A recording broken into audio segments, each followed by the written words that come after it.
আমার মেয়েটা মাশাআল্লাহ আজকে লাল সাদা রঙের সুন্দর একটি জামা পরেছে।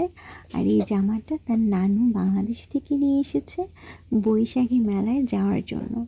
তো আজকে আমরা সবাই সহপরিবারে চলে যাচ্ছিলাম টোকিও বৈশাখী মেলাতে।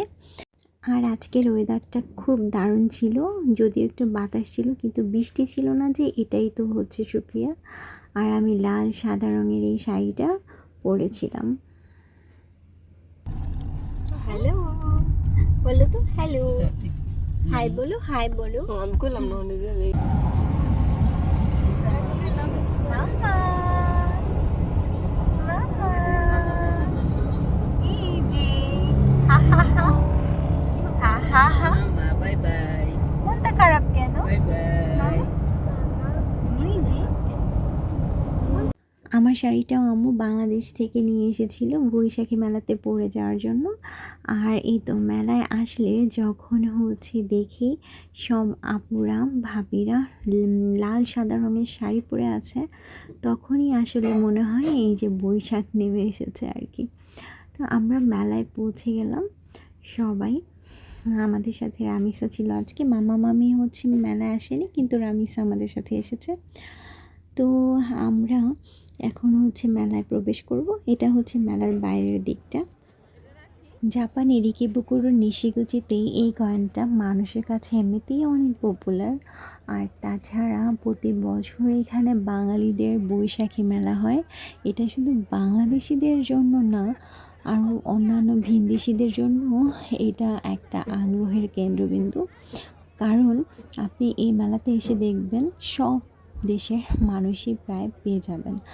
আর এরাও হচ্ছে বাংলা কালচারের সাথে এত সুন্দর মিশে যাচ্ছে, বাংলা গানের সাথে নাচানাচি করছে রীতিমতো। কি জামা পরেছো? ওয়াও, তুমি বৈশাখী জামা পরেছো মা? সুন্দর জামা, দেখি দেখি। এই যে বেবি আম্মু, কি দেখো তুমি?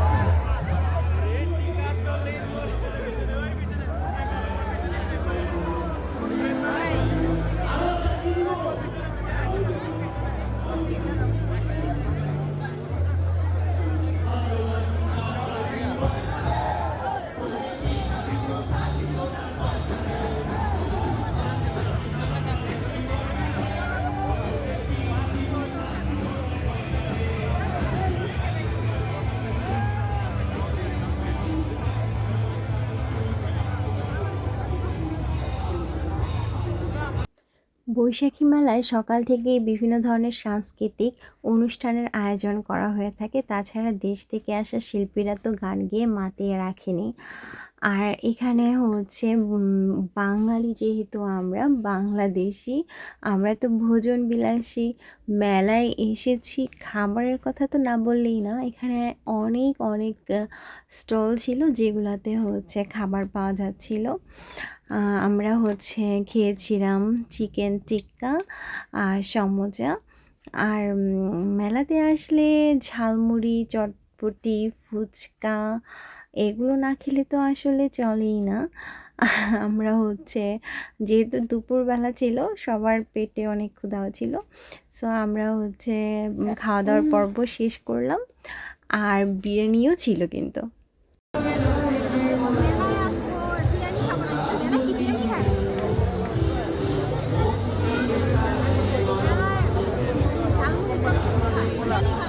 ঝালমুড়ি কই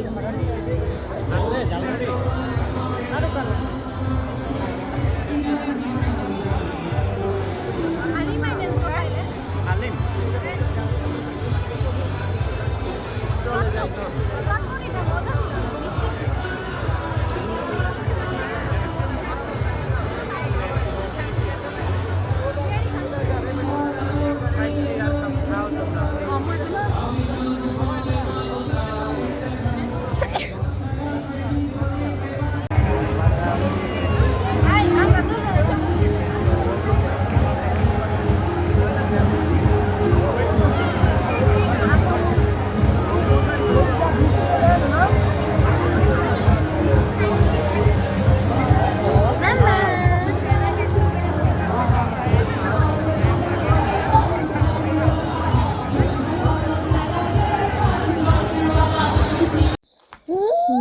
তো আর বসার কোনো জায়গা থাকে না, আসলে দাঁড়িয়ে থাকতে থাকতে পা ধরে আসছিল।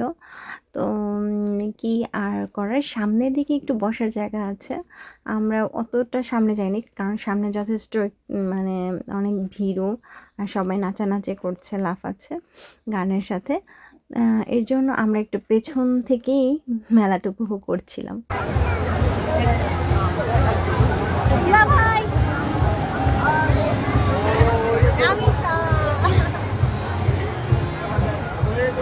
অবশেষে চেষ্টা করে আমরা একটু বসার জায়গাও পেয়েছিলাম আসলে।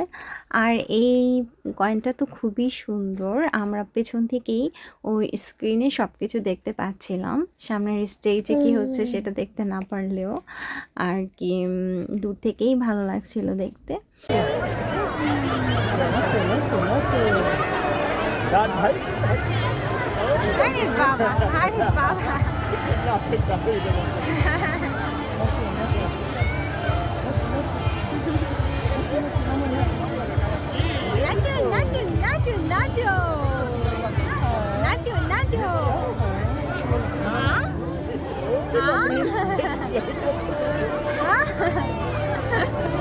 ওরে বাবা, নাচে দিয়ে উঠে গেছে নাচতেছো তুমি? আপনার হাতে ওতালি দেয়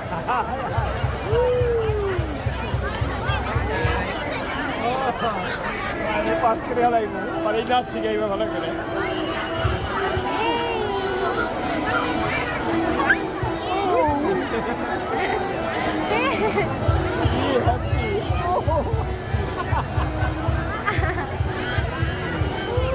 আরে বাবা, আরে বাবা,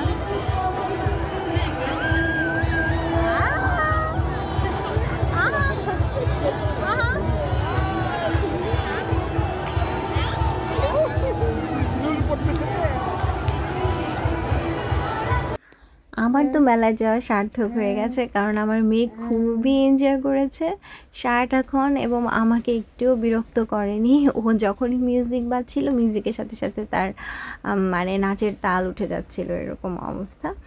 তো আমরা সবাই হচ্ছে মেলার দিনটা ভালোভাবে উপভোগ করলাম, অনেক বাঙালি ভাই বোনদের সাথে দেখা হয়েছে। আর যারা আমাকে এসে বলেছেন যে আপু আপনার ব্লগ দেখে অনেক ধন্যবাদ, আমি হচ্ছে একদমই নিয়মিত না, খুবই কম ভিডিও আপলোড দেওয়া হয়, তারপরেও হচ্ছে যারা আমাকে দেখেছেন সাপোর্ট করছেন তাদের জন্য অনেক অনেক হচ্ছে শুভেচ্ছা, অনেক ধন্যবাদ আপনাদেরকে। সো আমার ভিডিও কেমন লাগে কমেন্টস করে জানাবেন। আজকের মতো এখানেই, বাই।